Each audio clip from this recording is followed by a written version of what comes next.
Olá, está no ar o Jornal do Sul de Minas, nesta quinta-feira, dia 11 de agosto de 2016. Bem-vindo à TV Poços.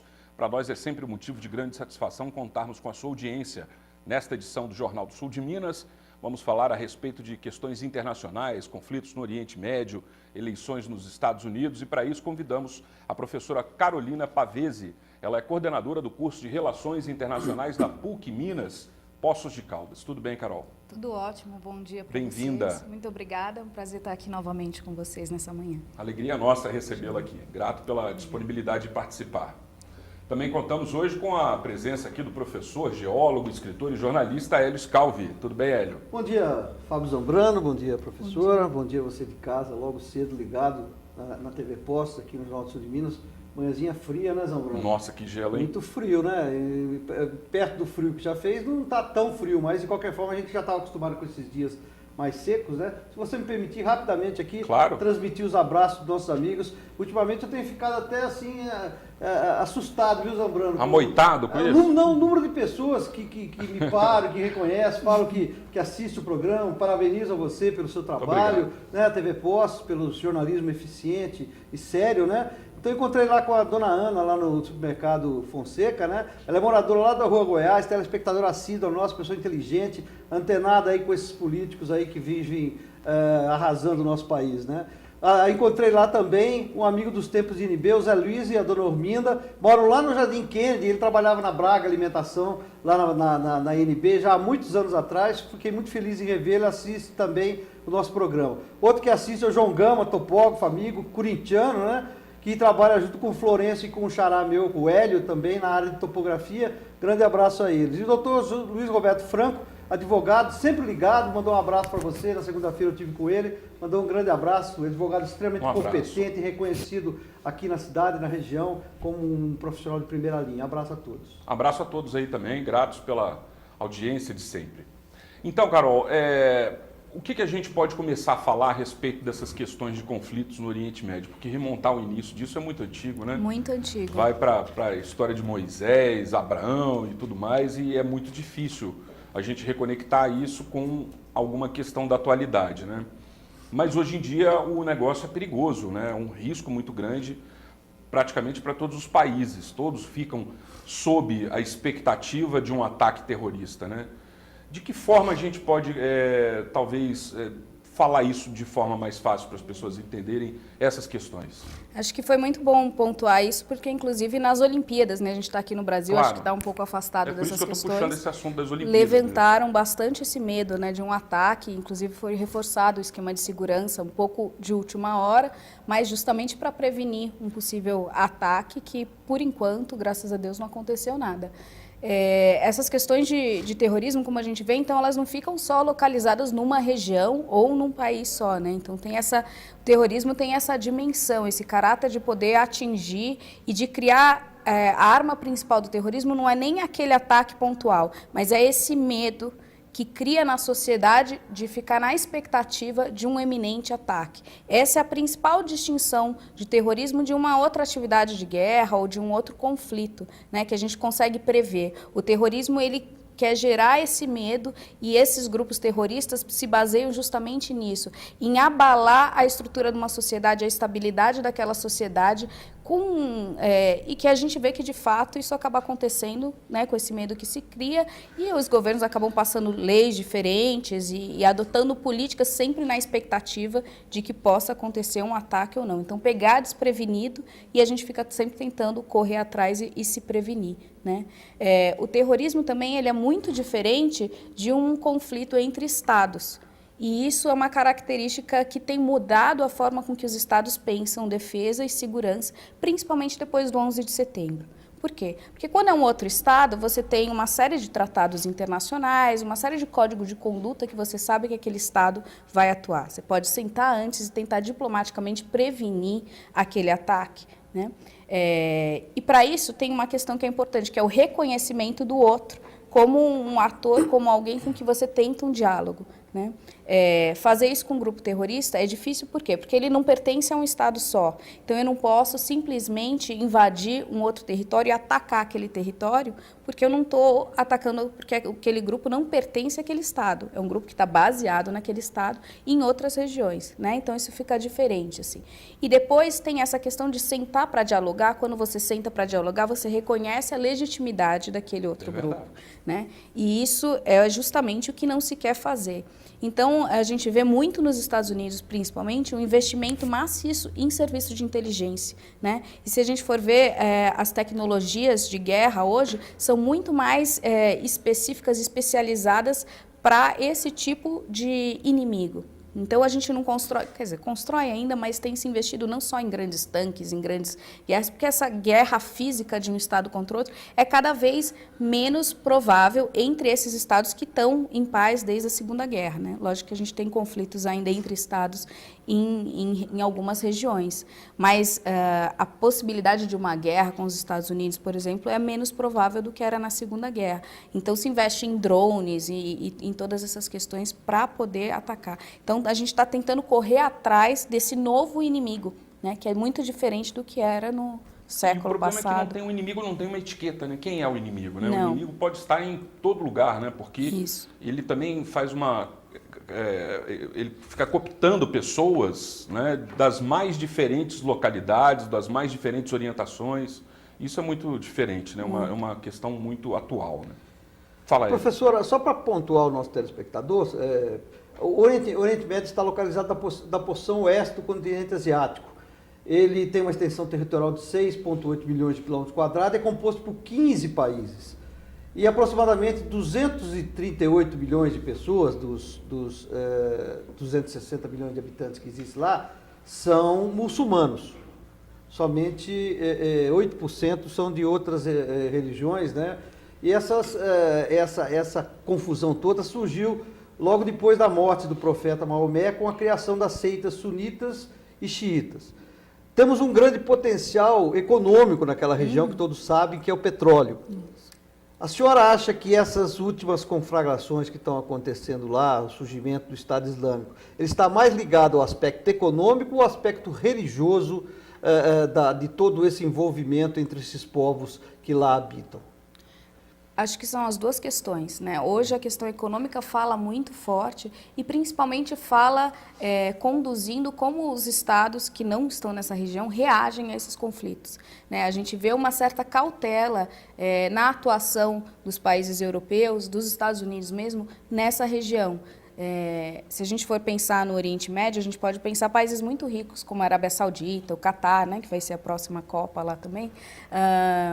E aí a gente pode ver que os Estados Unidos fecham o olho para muitas questões de extremismo religioso que tem nesses estados, de não democracia, são regimes muito ditatoriais, né, com os sheiks comandando em geral, né? Completamente. Então, assim, porque os Estados Unidos têm relações econômicas muito fortes com esses países, são aliados, tem uma função geopolítica, né, aquela região é estratégica, ter acesso, e questões econômicas também, grandes fornecedores de petróleo, né? Essa região tem a OPEC, né, que é a Associação de Petroleiros, né, de países produtores de petróleo daquela região, que controla mais de 80% da produção de petróleo no mundo. Então, também é muito delicado lidar com essa questão.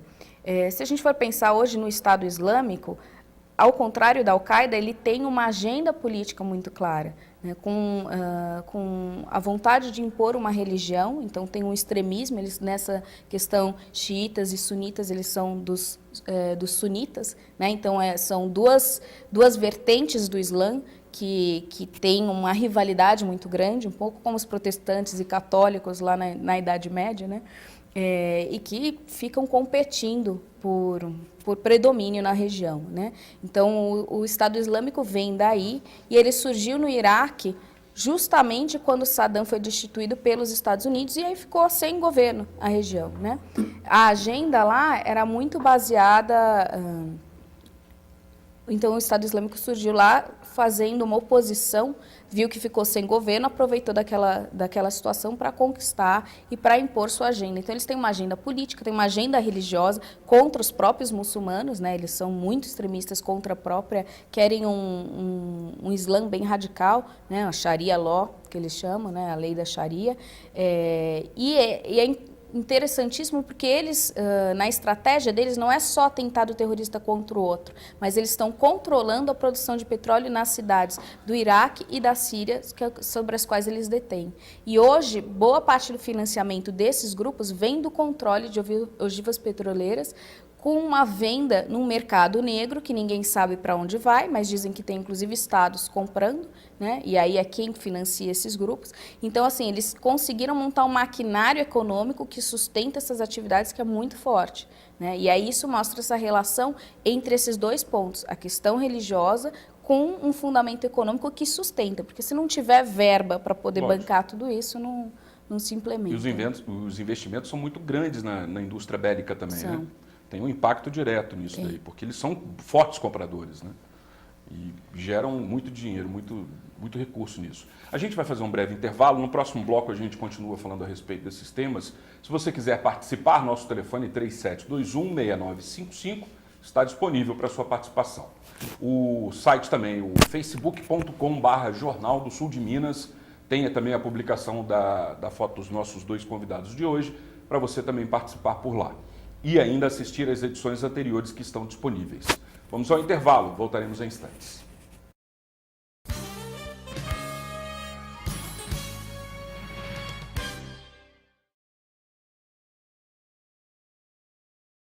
Alô, galera de Poços de Caldas e região, aqui é o Alexandre Porpetoni do SBT. Dia 14 de agosto, às 20 horas, estarei aí no Teatro da Urca com meu show La Pergunta, muito stand-up comedy, muitas imitações, Cabrito Teves, Agor Dilma, um show muito louco, La Pergunta. Ingresso já venda na Sala Meminguê e na bilheteriarapida.com. Realização FJ Produções. Quero ver toda a galera lá, hein?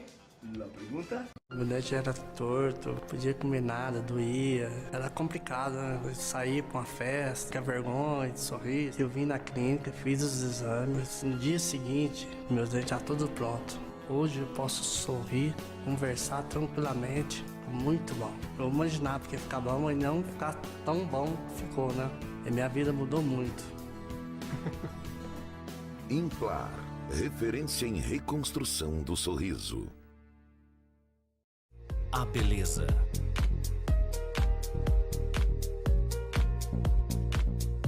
A arte.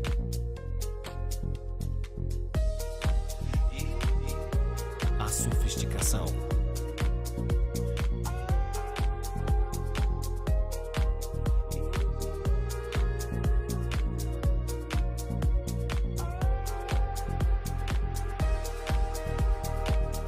A diversão.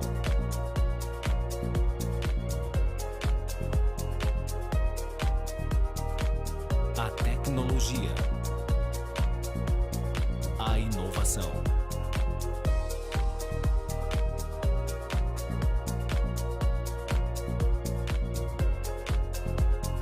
tudo isso são sinônimos de um novo conceito de imagens aéreas, a aeroopção.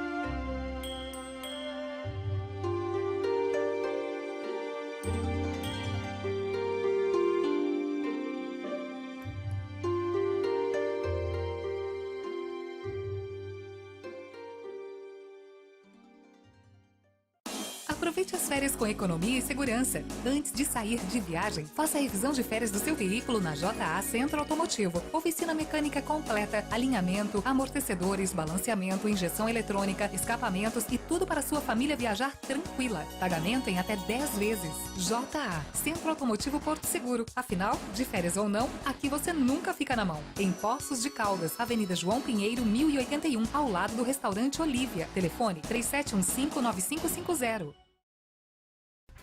conheço o método It Works, que mudou o aprendizado de inglês. Você aprende a falar inglês da mesma forma que aprendeu a falar quando criança. No primeiro ano, apenas conversação.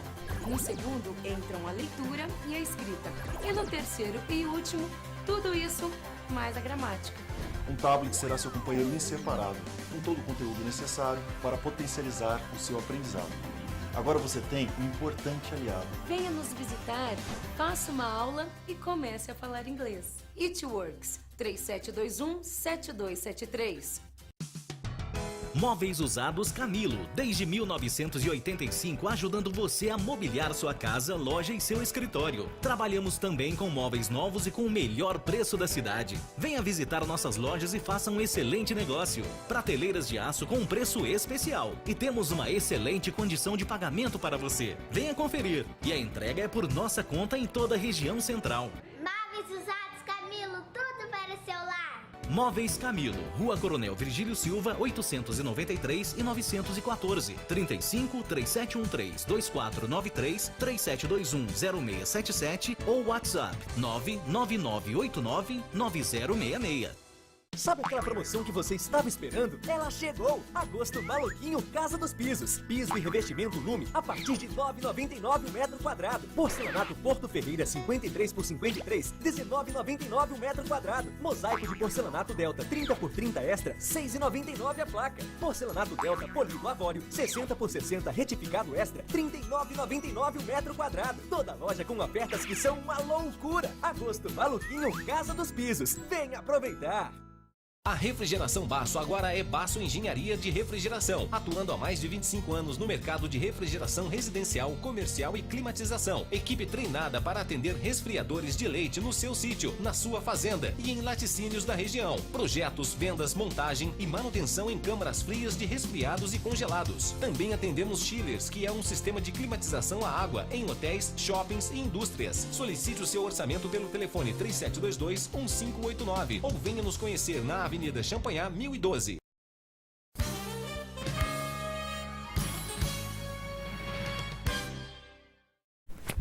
De volta com o Jornal do Sul de Minas, hoje entrevistando a professora Carolina Pavese, ela é da PUC Minas, Poços de Caldas. Começamos a falar a respeito do Estado Islâmico, dos conflitos no Oriente Médio, e tudo isso surgiu já há algum tempo atrás. Segundo a professora, logo após o Saddam Hussein ter sido destituído, né? E começou esse movimento, criou-se então esse Estado Islâmico que o mundo não quer reconhecer como Estado, mas eles se denominam um sultanato e querem exatamente abarcar cada vez mais estados, né, países, para ter sob seu controle.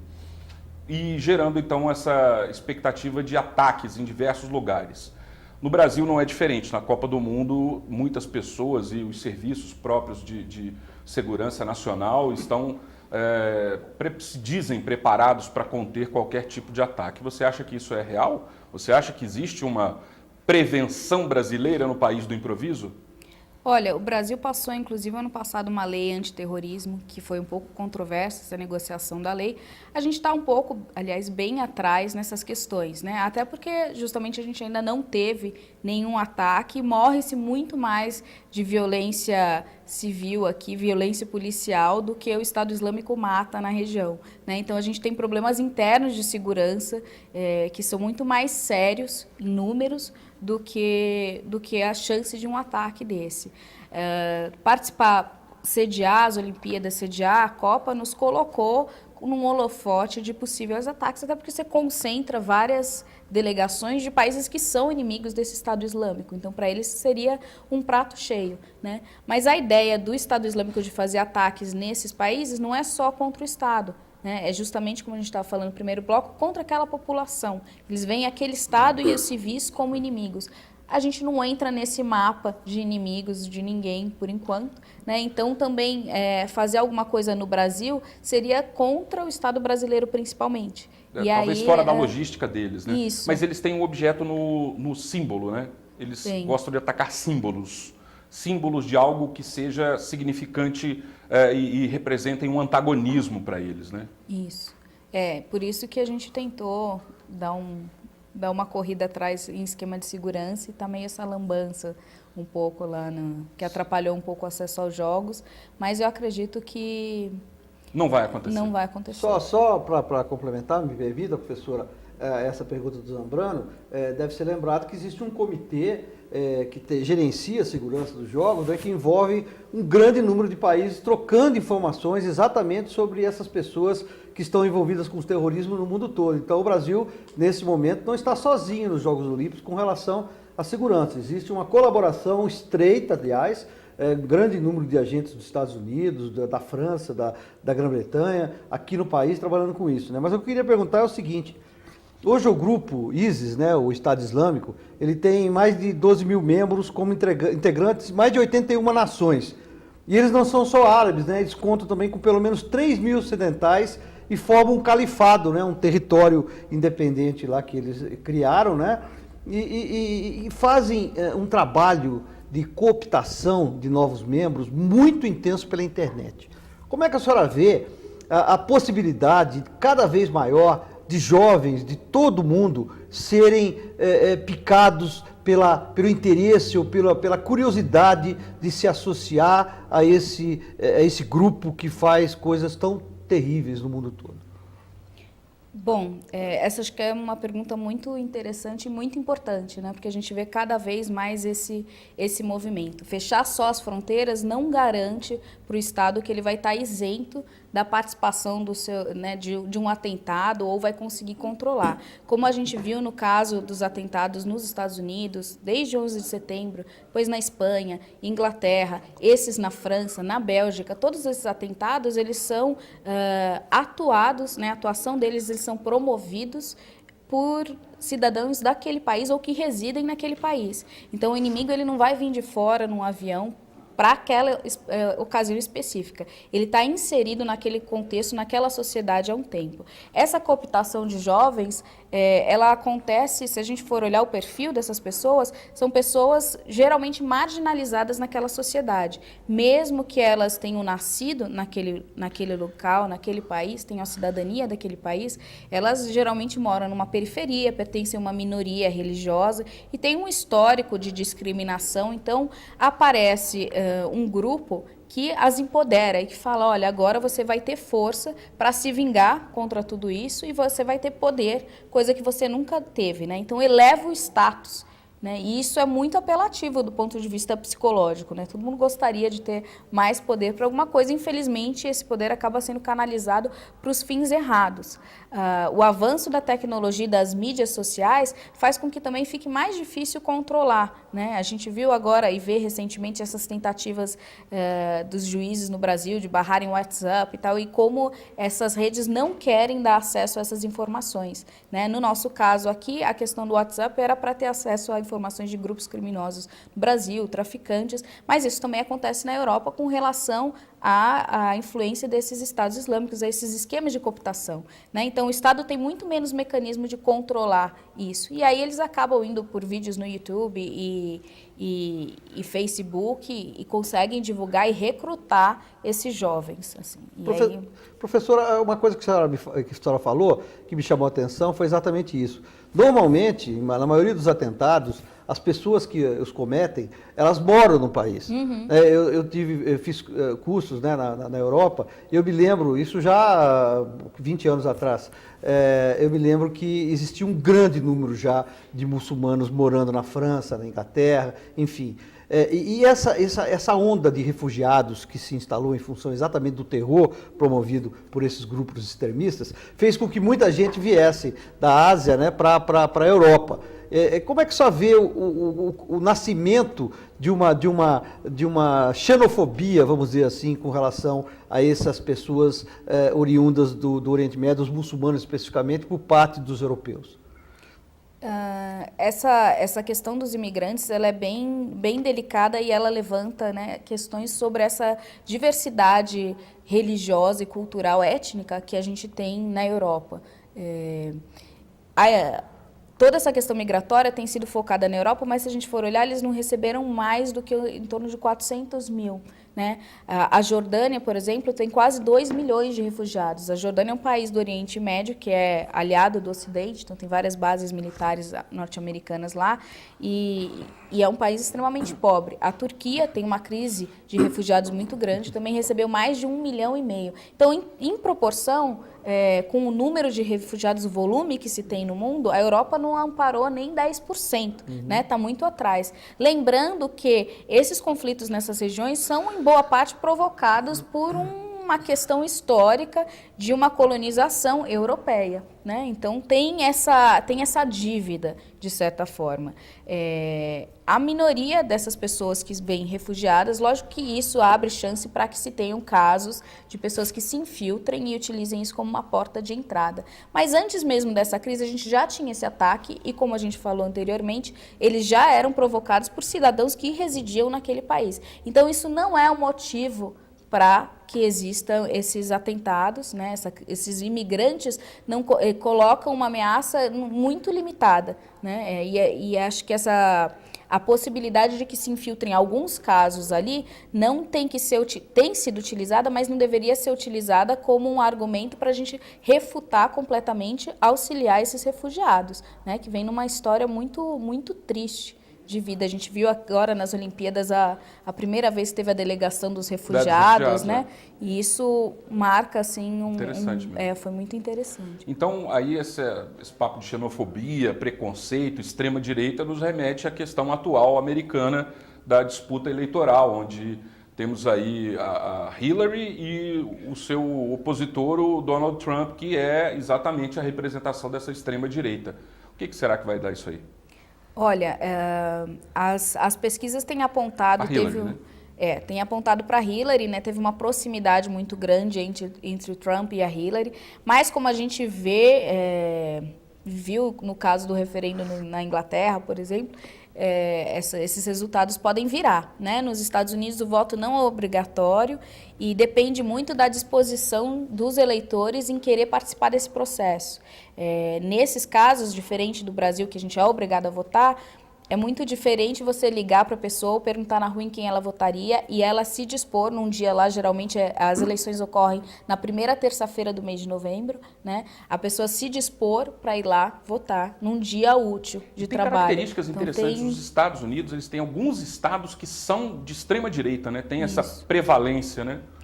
Tem uma divisão bem clara, né? Tanto que nesse processo eleitoral a gente vê a campanha às vezes concentrando num país, numa região ou num estado que é do outro opositor, porque tem os estados chaves para arrecadar os votos, né? Lembrando que as pessoas não votam diretamente no presidente, então a eleição ela é indireta, né? Você vota no delegado do partido e aquele delegado vai votar no presidente, então é indireto. Né? Então, acontecem casos, como foi nas eleições de 2000 do George Bush, que, em termos numéricos, a maioria da população não votou nele, mas esses votos estavam representados numa maioria de distritos. Então, tem essa questão de legitimidade um pouco colocada à prova, né? O Donald Trump é uma figura interessante de se observar, com um cabelo muito interessante também, super. E que ele foi levado no início como uma grande brincadeira, né? Essa é a grande surpresa dessas eleições, não o fato dele, mesmo que ele não ganhe, o fato dele ter chegado tão longe é extremamente preocupante, porque reflete uma mentalidade interessante de se observar e bem perigosa. Só chegou lá porque apoiaram, né? Porque foi apoiado, né? E o discurso dele é muito preocupante. Nós, como latinos, e aqui de Poços tem tantos brasileiros, tantos, né, morando na Inglaterra, morando nos Estados Unidos, devem estar sentindo bem um pouco o medo que se tem, e isso acentua um discurso xenófobo contra os latinos. O discurso dele é muito endereçado, né? Ele não gosta nem de muçulmanos, nem de latinos. Então, aí fica bem mais preocupante para a gente, né? Enquanto fica lá nos muçulmanos, a gente até que se garante.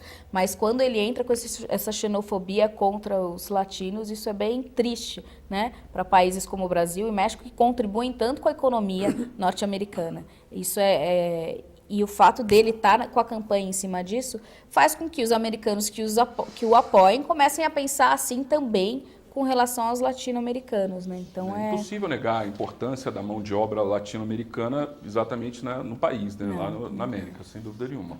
A gente vai para um novo intervalo, é rápido, voltaremos em instantes com o Jornal do Sul de Minas, aqui na TV Poços.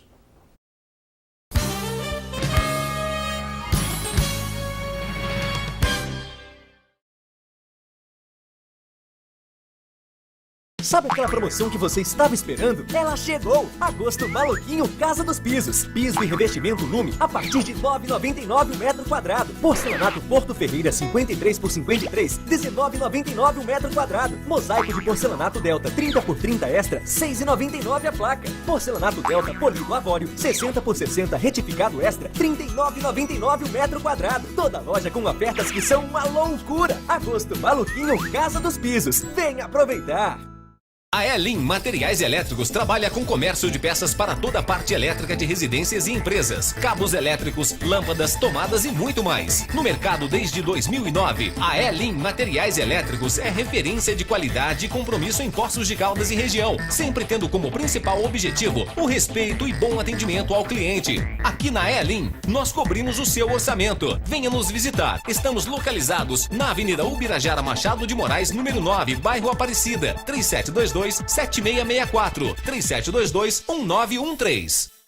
Aproveite as férias com economia e segurança. Antes de sair de viagem, faça a revisão de férias do seu veículo na JA Centro Automotivo. Oficina mecânica completa, alinhamento, amortecedores, balanceamento, injeção eletrônica, escapamentos e tudo para sua família viajar tranquila. Pagamento em até 10 vezes. JA Centro Automotivo Porto Seguro. Afinal, de férias ou não, aqui você nunca fica na mão. Em Poços de Caldas, Avenida João Pinheiro, 1081, ao lado do restaurante Olívia. Telefone 3715-9550.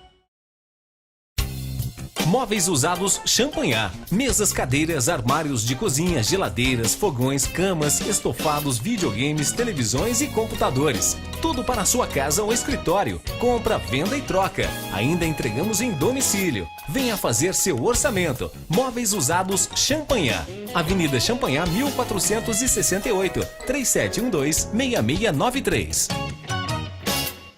Sabe aquela promoção que você estava esperando? Ela chegou! Agosto Maluquinho Casa dos Pisos. Piso e revestimento Lume a partir de R$ 9,99 o metro quadrado. Porcelanato Porto Ferreira 53 por 53, R$ 19,99 o metro quadrado. Mosaico de porcelanato Delta 30 por 30 extra, R$ 6,99 a placa. Porcelanato Delta polido Avorio 60 por 60 retificado extra, R$ 39,99 o metro quadrado. Toda loja com ofertas que são uma loucura. Agosto Maluquinho Casa dos Pisos. Venha aproveitar!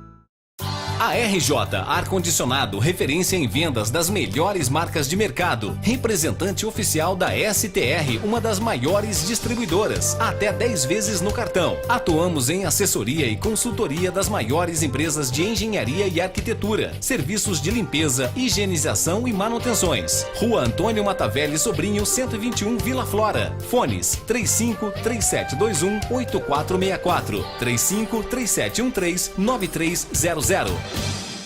Com 20 anos de experiência em cuidados com idosos, a Casa Conforto e Reabilitação oferece qualidade de vida aos seus residentes. Clínica com ampla área construída, rodeado de natureza, grandes jardins e áreas de convivência. Atendimento integral de qualidade e humanitário. Os residentes são acompanhados por uma equipe completa, formada por profissionais qualificados nas 24 horas do dia. A Casa Conforto e Reabilitação, bem perto de você. Rua Gabriel Alves Madeira, 582, Chácaras do Vale, Mococa, São Paulo. Pizza, qualquer um faz. Agora, quando a sua família reclamar que a qualidade não é a mesma do Araújo, quero ver com que cara você vai ficar. Qualidade insuperável, ingredientes da melhor qualidade, além de tudo, o menor preço da cidade. Compare com a concorrência. Você quer comer pizza? Venha ao Rei da Pizza. Você quer comer algo que pareça com pizza? Aí a vontade é sua. Araújo, o Rei da Pizza. Pizza com massa de pizza e não com massa de pão.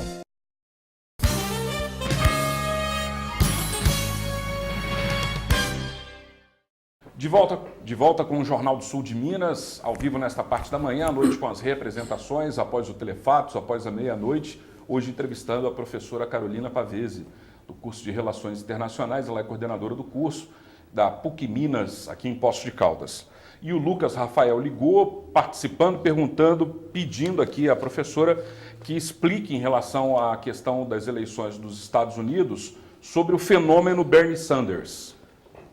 Bom, obrigada, Lucas, pela sua pergunta. Acho que é muito interessante falar sobre o Bernie Sanders, já que a gente estava falando do extremismo de direita do Donald Trump. O Bernie Sanders, ele foi um candidato a ser candidato, né? E a gente estava pontuando que nos Estados Unidos boa parte da discussão é para a escolha dos candidatos dos partidos e depois que se foca nas eleições. Então, como a gente falou, a eleição é em novembro, agora que se fechou quem seriam os candidatos dos republicanos e dos democratas, os dois grandes blocos políticos. E o Bernie Sanders ele estava concorrendo com a Hillary para ser candidato à presidência pelos democratas. E tinha uma chance dele levar, em alguns momentos ele chegou a passar a Hillary nessa disputa. O Bernie ele representa uma oposição à ideia do Trump. Ele se intitula socialista, um socialismo bem diferente do que é o Brasil, bem light, né? Seria mais um equivalente, sei lá, um PT, alguma coisa assim, do que um partido comunista ou alguma coisa mais radical, mas ele tem uma agenda social mais forte e ele arrecadou, ele chegou muito longe com esse discurso, né?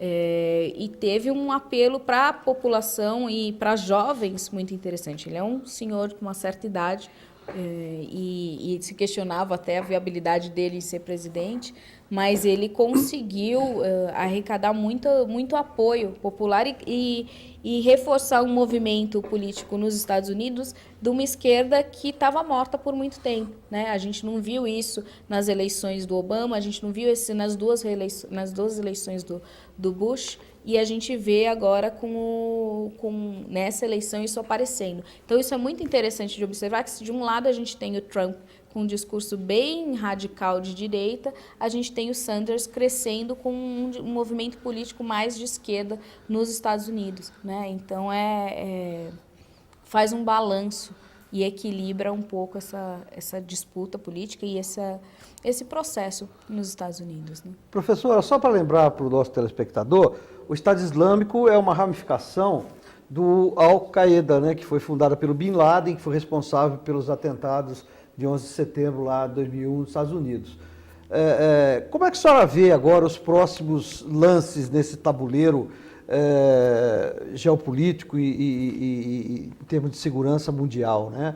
A senhora acha que os países que estão na coalizão aí, europeia e junto com os Estados Unidos, eles vão ter condições de resolver o problema de segurança no mundo, ou pelo menos nos seus países, ou o Estado Islâmico tende a crescer? A senhora tem uma avaliação em termos das informações que a senhora dispõe? Olha, se eu tivesse uma resposta, estaria bem rica, né?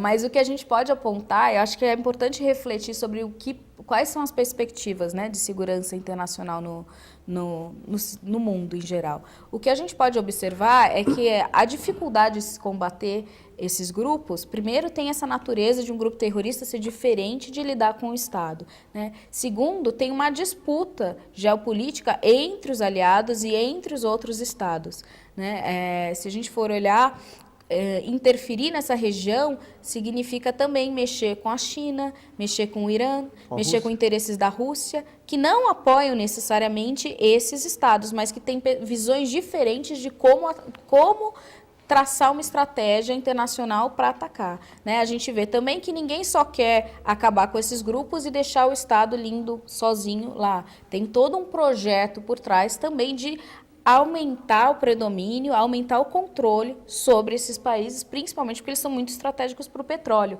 né? Então tem uma disputa geopolítica pelo petróleo aí por trás, né? E deixar os Estados Unidos, por exemplo, invadir e controlar um estado desse, quer dizer que deixa que os Estados Unidos controle essa produção de petróleo, né? E aí a Rússia, óbvio que não vai querer isso, a China, óbvio que não vai querer isso, os grandes não vão querer. Então tem essa dificuldade. Outra coisa importante só para pontuar é que se a gente for olhar, todos esses países eles estão numa instabilidade política que foi provocada por esses estados, né? Então a questão do Iraque, a Al-Qaeda, depois o Estado Islâmico surgiram porque se tirou o Saddam Hussein de lá. enquanto estava o Saddam, por pior que ele fosse enquanto ditador, ele conseguia controlar esses grupos. E aí era só lidar com o chefe de Estado, ditador e inimigo, mas era um Estado. Ali, né? Era mais fácil, provavelmente, lidar com o Iraque quando era o Saddam do que agora, porque todos esses grupos de minorias religiosas, grupos terroristas e milícias surgiram e a coisa saiu completamente do controle. A mesma coisa com o Estado Islâmico na Síria, né? O Bashar, que é o presidente da Síria, também tinha essa tendência a eliminá-lo. E aí, quando se criou uma instabilidade política na Síria, o Estado Islâmico foi lá e arrecadou boa parte do território. Então, tem esse dedo. O que precisa fazer é melhorar a forma como a gente lidar com esses estados, né? E ver que é muito mais complicado do que simplesmente tirar um líder de um estado desse e não colocar ninguém no poder e achar que deixando ao léu, assim, as coisas vão ficar estáveis, ao contrário. Né? Essas questões, por exemplo, do petróleo, nos remetem também à estabilidade do comércio internacional, né? Porque o comércio internacional ele acaba refletindo de alguma forma. A pergunta é essa: há alguma perda significativa em relação a esses conflitos existentes? E uma outra pergunta para engatar, porque essa vai ser a última do programa de hoje. Falamos de muitas questões, mas passamos ao largo da Coreia do Norte, né, que também representa um perigo iminente nessa questão de ataques bélicos. Né? Bom, primeiro ponto, a questão econômica, comércio. Tem uma perda, e como a gente acabou de falar, a forma com que os países do Oriente Médio são trabalhados varia de acordo com o interesse econômico em cada um, né? Faz-se vista grossa para violações de direitos humanos em países ricos produtores, que inclusive financiam campanhas eleitorais nos Estados Unidos, como a Arábia Saudita, Catar, que a gente estava falando antes, mas força-se o cumprimento de direitos humanos em países que são irrelevantes. Tem os aliados, né? Então, os aliados. Controlar essa religião significa controlar também a produção de petróleo. Então, mais do que uma briga contra um grupo terrorista, é uma briga por um controle de produção de petróleo que, né, a gente tem um especialista aqui, cada vez mais escasso, e isso gera um impacto econômico muito grande, porque o petróleo é fundamental para a produção de todos os bens, né? Isso aumenta o custo de produção, afeta o comércio de modo geral. A Coreia do Norte, ela tenta se impor, né? Mas, assim, é um Estado. É diferente, né? Voltando a toda essa discussão que a gente está fazendo, é um Estado, então é muito mais fácil de controlar, e a Coreia do Norte ela é aliada da China, né? Então, por que não se invade a Coreia do Norte e acaba, né, com o banquinho lá e se destitui o governo e tal, e se coloca uma democracia, ou integra a Coreia do Norte na Coreia do Sul? Quer dizer, dá para pensar em várias coisas que se poderia tentar fazer, mas ela é meio protegida da China, assim, ela tem relações comerciais com a China. Então, também ela não vai brincar tão pesado, eu acho. Assim, acho que ela tenta mais esbravejar e falar alto para se impor um pouco, mas, por exemplo, uma arma nuclear ali, jamais, porque isso aconteceria direto no quintal da China, que é o aliado, né, assim, comercial. A China tenta se manter um pouco neutra, mas não vai deixar uma intervenção no território, assim. Então tem essa questão, assim, acho que eu não me preocuparia tanto com a Coreia do Norte quanto com esses grupos terroristas, que é muito mais difícil de prever. Né? Ok, e tem muito mais assunto para a gente falar nesse tema aí, e sem dúvida nenhuma é um bom convite para a senhora voltar em outras oportunidades, viu? Agradeço aí a sua disponibilidade de participar hoje com a gente, enriqueceu bastante. Obrigado. Muito obrigada pelo convite e, bom, vamos acompanhar aqui as eleições norte-americanas, né? E esperar que essas Olimpíadas sejam bem pacíficas e que a gente leve muitas medalhas aí a seleção, né, masculina ontem melhorando também sua performance. Vamos ver se a gente consegue subir ao pódio em vários jogos também. Legal. Obrigado, grato. Uma boa continuidade aí no seu trabalho e felicidades. Obrigada. Hélio, grato também pela colaboração hoje. Fábio Zambrano, eu que agradeço a possibilidade de estar aqui mais uma vez, muito feliz. A professora muito inteligente, viveu na Europa, tem uma experiência de vida muito grande com relação a esses temas, então sempre é muito gratificante entrevistar gente inteligente. Um abraço a todos e da minha parte, bom final de semana, já que amanhã Fábio Zambrano estará acompanhado de outro colega debatedor. Tá certo, grato. Eu também me despeço desejando uma boa quinta-feira, amanhã cedo estaremos de volta. Até lá, tchau, tchau.